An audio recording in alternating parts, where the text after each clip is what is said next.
are public records. And therefore there is a large public interest in knowing this. The PIO rejected it, appellate authority rejected it. This went to the Information Commission. Now, this became a very sensitive issue. It was a minister of the Maharashtra government, politically very powerful person. So the Information Commissioner first heard this, refused to give an order. Then a full bench hearing.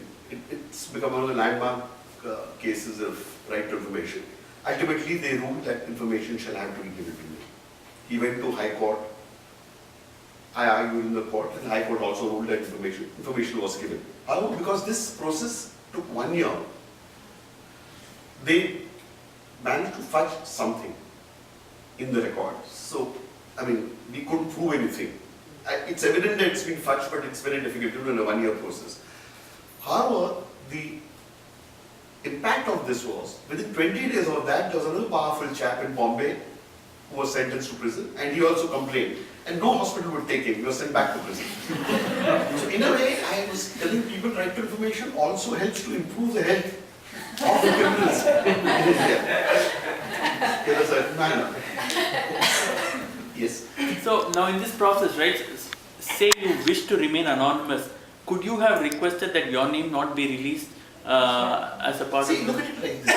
If you are asking information from, just now trying to the process, let's say he's a public information officer, you're not going to the commissioner, you're asking information from somebody. Now, where will he send the information? No, he could have my information, but he cannot release it to the right. other From a security other party you're requesting information about. No, okay, given things as they are in India, this will be impossible to achieve. I mean, I know you have things like witness protection, etc. So all of you are coming from that background. I am coming from the Indian background and saying this would be impossible. There's no nothing specified on this. However, by and large, I would say there is not a variation. And sometimes citizens ask me, they say, no, we are very scared. What do you do? What I have recommended to people is 5 of you file 5 RTI applications, 10 of you file RTI applications, 50 of you can file it. Ultimately, supposing you are scared, what I tell people is, these are simple techniques we tell them. 20 of you go and file an RTI application. Now, it's not easy for somebody to go and do something to 20 people. I mean, if you are really feeling so scared, I have never tried the technique myself, and I had really no problem in any of these. So as you're saying, it's more like information is power. So like a stick. So even though you might not use it, just knowing that you have a stick in your hand. No, and if you don't use it, no. I would say that if we don't use it, it will not give us any benefit. Yeah. No, this is a stick we will have to use. Keep getting the information. What I tell people is, usually when you get the information, the past wrongs people will defend. But the fact that you are asking makes them far more careful in the future. So what happens is, and ultimately let's look at it like this. None of us can correct past wrongs. At best you can only punish somebody. That's all you can do. You can't correct any past wrong. It's the future that we seek to correct. And that is what is important. Right? So like the Swarup Singh Naik case, Swarup Singh Naik, okay, he got away with it. But the future, now citizens across the nation are aware that they can ask. And therefore, to some extent, it doesn't become perfect. No, societies never become perfect. In fact, if they became perfect, life would be damn boring. So it's good that they don't become perfect. And nowhere in the world will they become perfect. But what is happening is, the individual citizen is getting this empowerment across the nation.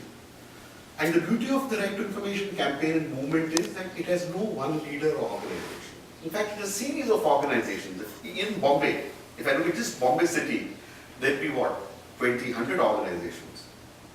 Chintu, Mintu, 2 people, 5 people, 10 people, all doing right to information. There'd be individuals like me. I consciously choose to remain as an individual because I believe it's extremely important for India that individual citizens start believing they can feel empowered. And this act, it's the act that gives the empowerment. It's nothing that the individual does.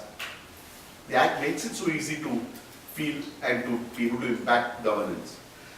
And across the whole nation, as I said, whether you go to Uttar Pradesh, you go to rural areas, question that you asked is, Are the poorest able to benefit? I would say no, I don't think so. Not to any significant extent today. But it's the promise of a better governance. These things will get used more by towns and cities in the initial stages. Yet, my own experience has been, 3 years back I used to give talks on right to information in Bombay, and people didn't know. So they would, it's like, today I go to a rural area and I give a talk on right to information, and there'll be at least 2 or 3 people who will get up and say, oh, but at the Information Commission we have these problems. So, from not being aware at all, within 2 to 3 years, we are seeing this shift. To give an example, Maharashtra, under the Maharashtra Right to Information Act in 2004, we had about 25,000 applications that were made statewide under the State Act. For the state government bodies itself, after the National Act came in 2005, 2006 there were 100,000 applications. 2007 there are over 350,000 applications. So that's the growth. It's a huge exponential growth which we are seeing. And it, That's my question. So there is definitely an administrative cost for the this public information officer to process the request and seek the information and give it to you. So obviously that cannot be covered in $10 cost, 10 rupees cost. So eventually, with so many applications, I mean, there would be a requirement to hire more staff to process those applications. So my question is, how do they plan to recover that cost?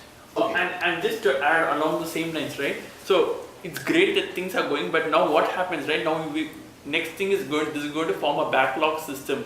30 days is not enough, or like in your case, you said that you probably encourage 10 people to file an RTI. So no, now if people, only if they are scared. No, I No, don't right. recommend that. Yes, only yes. when people feel that Right. we are very scared. I mean, like you say, can there be a protection system? Can my identity? Then I tell people, okay, you can try this. right? No, or probably if a lot of people start filing, right? Now what happens? This can get into a backlog system, and I'm just wondering aloud, maybe the whole thing might break down, or Okay, let me look at it like this.